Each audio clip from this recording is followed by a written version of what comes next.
Auction time. This is the 4J series auction. 4J01. This is a set of three objects in this item number. I made all of these off camera. What I did was I looked through all my stuff, or I've been looking through all my rocks, and I found some Tecovas jasper and a piece of alabates. This is all from North Texas. Now I think all of these are heat treated because it was near my heat treat stack. I didn't realize I had pieces of this laying in there. Of course, they're buried underground, but you know, that's what happens when you let it sit there for years and years. I think all of these pieces are 8 years old as far as the raw, untouched pieces. I just made these last week. All right, but they were laying around as not raw, but untouched nodules and stuff. Anyway, I don't know what you would call this, but I didn't want to mess with it too much because I really like the colors in it. It's Tecovas jasper. Tecovas. Tecovas.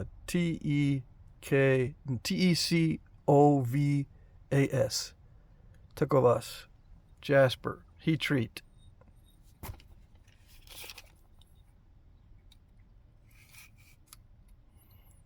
Four and a quarter. No, 4 3/8. This is a replica of a Charcos point, Charcos, Charcos. Heat treat Tecovas jasper. And this is just a crude piece of heat treated alabates, but I saved it because of the red color, but it was very difficult to knap. This is a Garza type. Let's see. It's got some translucency near the tip. See that? I broke the tip off once. Yeah, it's like a little over 1 5/8. Yeah, I broke the tip off because it's difficult to knap without snapping off the delicate areas, but you can see there's translucent spots in it, or transparent spots, which is pretty typical of alabates. All right, so that's it. That's the first item. 3 objects under this item number.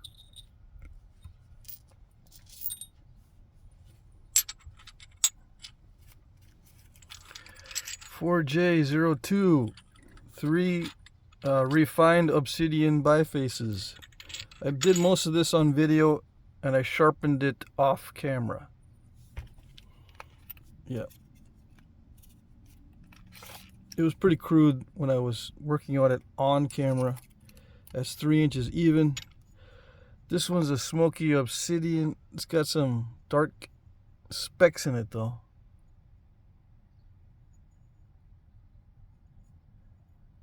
I don't know if I did that on camera. 3 1/4. And I definitely did not do this one on camera. This is a triple flow. You can see some red in there. And you see transparent areas right there along the edge and right there. But it has bubbles in it. It's one of those triple flows that is bubbly and not so great as far as quality goes. 3 3/8. It's one of those rare triple flows that it's not a good quality. It's got, see that little pocket of whatever in there, and it doesn't nap easily. It step fractures all over the place. It took me a while to get it down to where there's no step fractures in it, and it's a little bit wonky.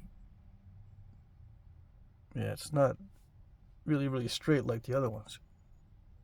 See, I'm able to thin down and straighten out the high grade stuff, but the lower grade stuff is difficult to get straight.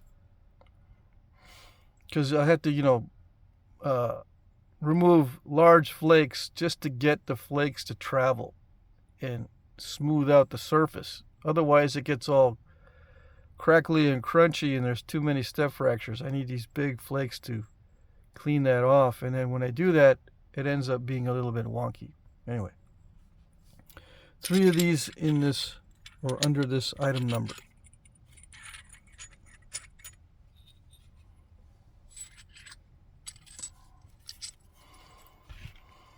(4J03), another 3 objects under this item number. I did this one off camera. These are all supposed to be Humboldt variations made of obsidian.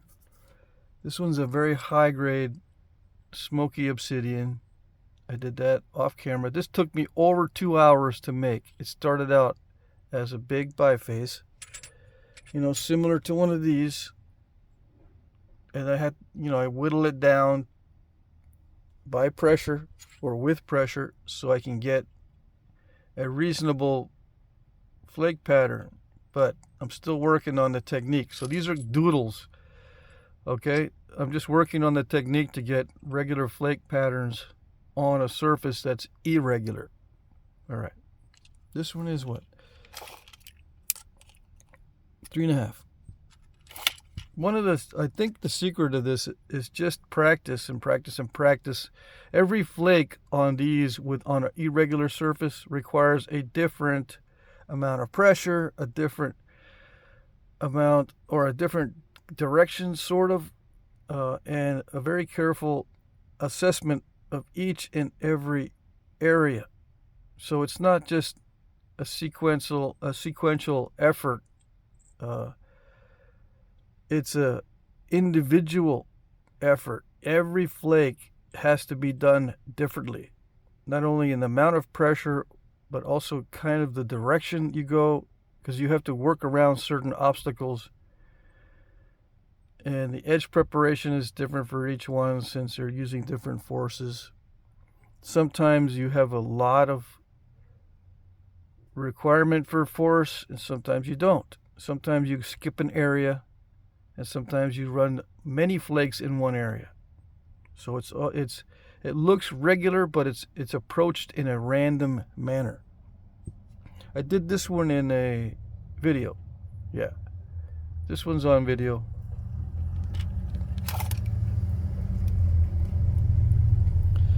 A little over 2.5 inches. I got the door open here. Hold on. The van door was open. Someone pulled up. All right. This is something I did off camera. This is black butter dacite. I thought it would be easy or easier to use black butter dacite since it's very high grade stuff, but still, you've got to do every flake individually when you have an irregular surface. You have to plan to do each flake separately as a separate entity. You can't just run the same pressure every time or just slightly diminish the pressure as you get near the tip. No. And the spacing is different too, because you can't always count on a good spot being where you need a flake to go. And if you grind it a lot, it reduces the width too much. Yeah, so these are just 3 doodles trying to go for the Humboldt. All right, there you go. Trying to accomplish the Humboldt. And I need to go get my artifacts. They're in New Hampshire. I got to go this fall. 4J04. Let's see. I think I might have this one. Yeah, this one's on video. Translucent Texas chert. I believe it is raw. I think this was a rock to point. It's a Lang style projectile point at lateral dart point. 3 1/8. Yeah. I try to get the notches correct on that.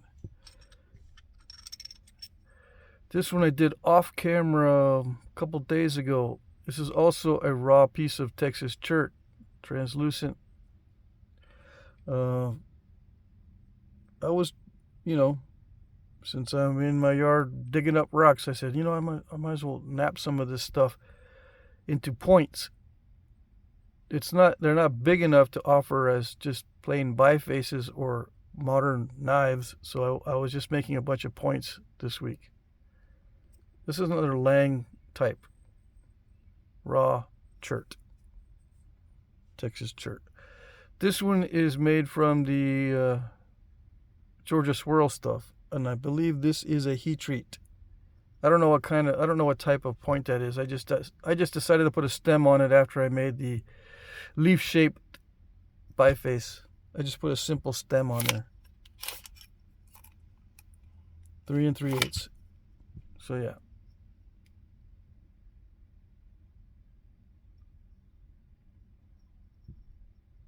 Okay.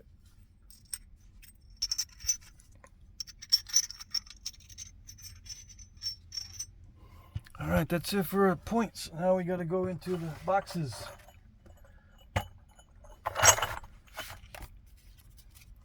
$4J05 box of Brooks and bifaces. This one is a raw piece of Georgia swirl I was working on last night, but I was having issues with it, so I said, man, I'll just offer it as a biface. Let's see, 6 3/4. Yeah, what I do is if I have an issue with a piece of material, I'll just set it aside and I'll get back to it later. I did not get back to this later. It's too hot with the door closed. All right, so I think I measured already. I don't even know what I measured. Almost 6 3/4. Anyway, it's raw, but it's not bad as far as issues anymore. There was a big issue in there, but I thinned it down enough. I think if you heat treat this, you won't have any issues with it. Heat treat it at 385 degrees Fahrenheit for 4 hours. Just to get through the thick part, you know. If it's 1 inch thick, it's minimum 4 hours. I don't know. I don't have a formula, but if I see something that's 1 inch thick, I do it. This is not 1 inch thick, but just to give you an idea, a minimum, let's say an hour for every 1/4 inch.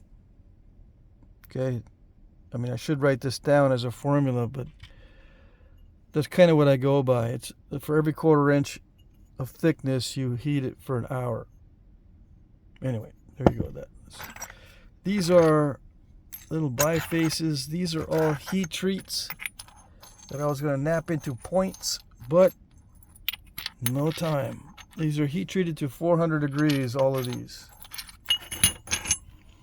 Okay. Jeff heated these up. 3 3/4. He does a good job with the heat treats. These are nice. A little over 4. 4 1/4. 3 3/4. All right, the rest of this stuff is just stuff I was working on this week. I was going to make a bunch of points. These are just Texas church. These are raw, very, very tough, but not very many issues as far as concrete goes, but it's still a very tough chert. They can be heat treated.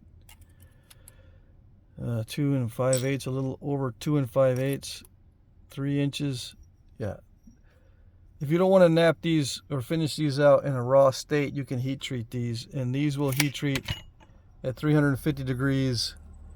I wouldn't go higher than 350 degrees unless you have issues with it, and if it's not napping well, you can stick it in. But once these Texas cherts go up over 100, they become unpredictable.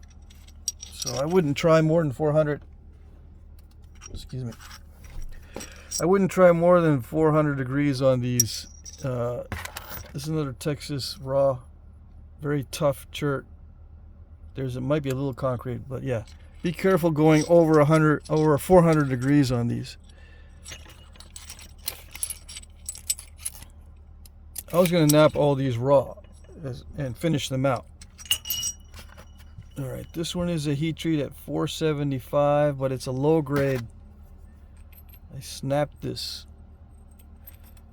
This is a Texas chert, but it's a lower grade chert, but it'll give you an idea what I mean. Some people just buy these for the knowledge, to know what do I call low grade and high grade. This is low grade heat treat. Like, these are high grade cherts, but very tough. Very tough. They actually work better for fire strikers than projectile points. This is a heat treat. This came from the same batch from Bryant at Rockwash.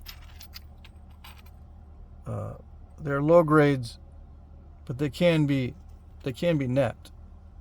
All right, and they are heat treat, 475. I take these up higher because they're not translucent and they're not dark. Once you get into the translucent Texas cherts, don't heat them really high. All right, stay under 400. This one here is a high grade Texas chert that I just blew out that portion there because I used my cheater tool on a step fracture. So it kind of was gonna work, but then it dove in and took off that side. That's the drawbacks of using the cheater tool to remove step fractures. It can dive and ruin your piece. But this is a high grade raw Texas amoeba chert.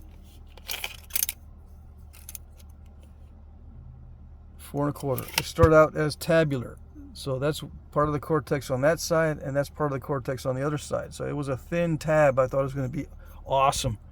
I was going to make an awesome point out of it until I cheated. Yeah.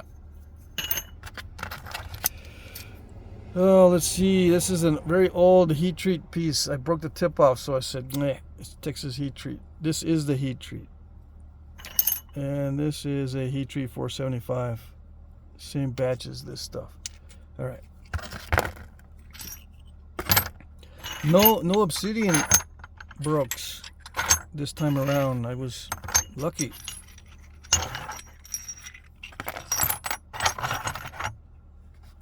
All right.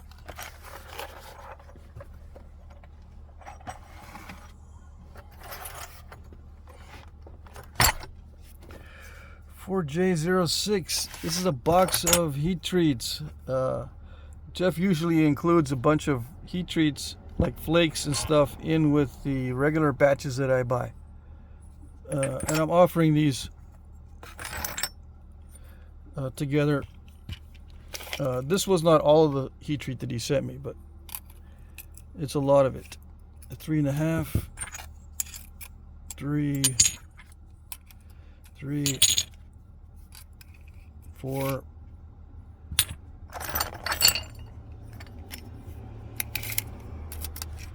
5 1/4.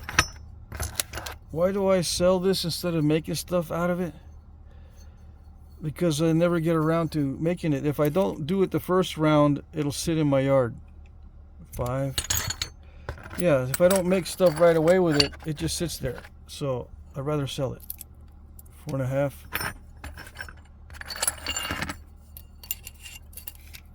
5 3/4. This is a big old thin flake. And a bunch of little flakes. It's just to fill in the gaps. Alright. All heat treated to 400. And his 400 heat treat is better than my 400 heat treat. I don't know what he does, but it's better. It works. His is better than mine. I think what happens with my turkey roaster is I have variations in temperature. You know, it goes up to 10 degrees and then back down, 10 degrees and up and down. I don't know. I have a feeling my turkey roaster has variable temperatures because I get a lot of failures once I start going up over 400. Okay.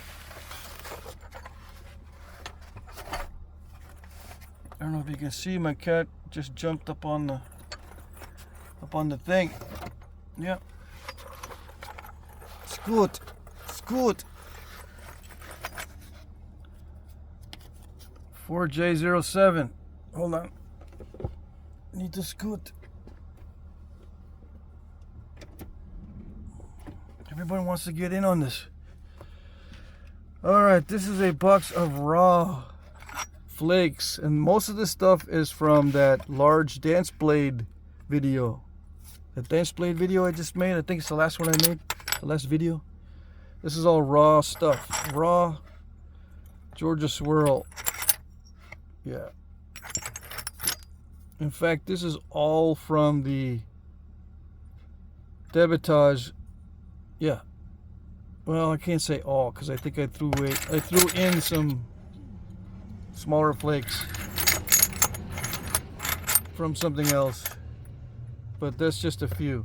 Most of these are, you know, from that dance blade video.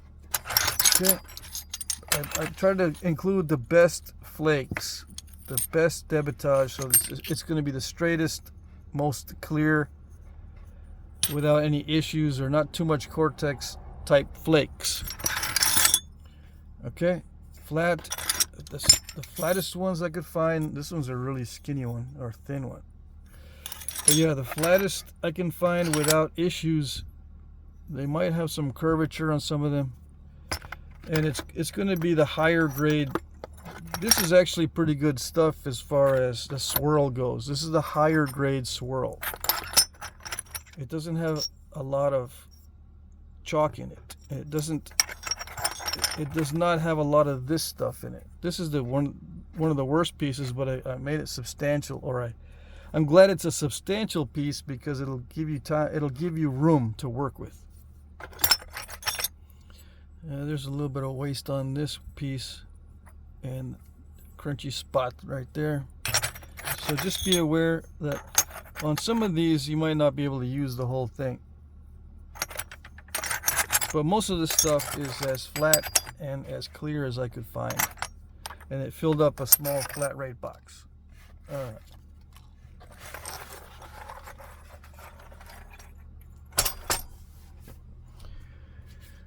Okay, rules. Bid in the comments section under one of my pre-populated comments. This means that you will be replying to one or more of my comments. Yeah, I pre-populate. I write these comments out before I post the video or I make it public. And you'll see a bunch of comments below the video that I put in there. And what those are is the description of the item and a timestamp, okay? My pre-populated comments will contain an item number, a timestamp, and where the item appears in the video, and a short description. So you can just click on that little timestamp number and it'll go to where the item is in the video. So you don't have to watch the whole video whenever you want to review and see the item again that you like or whatever. I will like your comment if I see it. So you comment to bid. Your bids are comments, okay? And I will like it if I see it. This is important. Sometimes comments are not always visible. Yeah. It may take a while for me to like your comment, but as the time approaches the end of the auction, I will check more frequently. Yeah, sometimes comments are not always visible, which is weird because some people can see your comments, some people can't. Most of the time, 99% of the time, all comments can be seen by all people.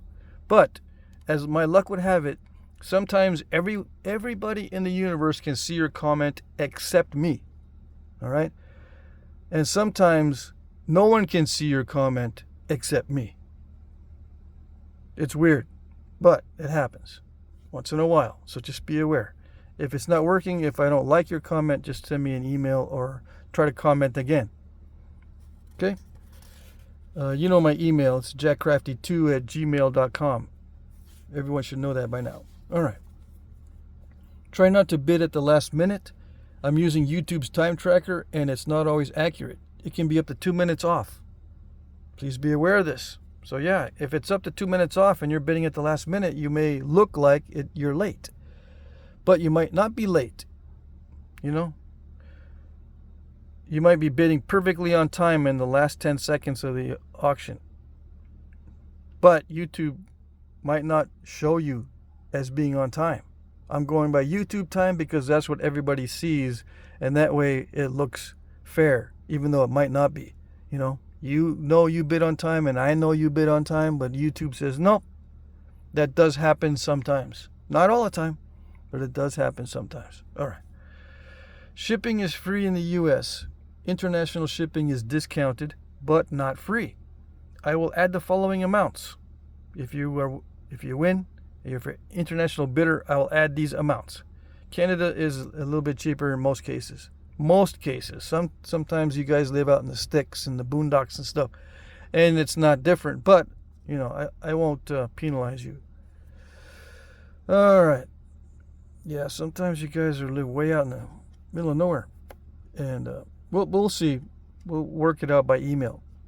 International rates often change. Also, I might need to charge more than this. Yeah. I think I just sent a package that cost $78 for a small flat rate. Small priority flat rate costs $78. I don't know where it was. Anyway, that was an amazingly high price. It's getting pretty bad in some areas. All right. I will provide tracking numbers. I accept PayPal, Venmo, Cash App, check or money orders. I can also email you an electronic invoice that you can pay with a card, credit card or debit card. Winners will be announced starting at 9:01 p.m. Eastern Time, which means that's 8 Central, 7 Mountain, or 6 Pacific. Pay attention to your time zones. It doesn't end at 9:01 for everybody, just for the ones on Eastern Time. Central Time, here I'm in Texas, I'm on Central, so it ends at 8 p.m. If you're on Mountain Time, it ends at 7. If you're on Pacific Time, it ends at 6. So just be aware. I will reply to your winning bid with sold, thank you, item number, price, blah, blah, blah, blah, blah, and email me. Yeah, if you win, you need to email me. If you've already participated in a previous auction, I already have your info. You might just skip that. But if you're new, you'd need to email me. Or I don't know who to send it to, or who to charge, or who to talk to about winning. Yeah. I'll reply in the comments section to you with this, but you need to pay attention and email me when you see that you have won. Okay? All right. There is a more complete description of the rules down below. Please look at my previous auctions to see how they work. If you're not able to reply or comment, you will not be able to bid. Yeah. Not be able to bid if you cannot reply or comment, or if you don't know how to do it. Okay? If you don't know how to reply or comment, please practice on another one of my videos. I will work with you via email if you're having issues with comments or replies. Okay? My email is jackcrafty2@gmail.com. I also have a demo of how to participate in the auction on my tablet, where I touch the tablet and I click on different things and navigate through the auction and show you how to comment and stuff. Auction 3J has that demo in it, in the actual video of the auction. Okay? Alright. So yeah, that's it for this week's auctions. Thank you for watching and good luck.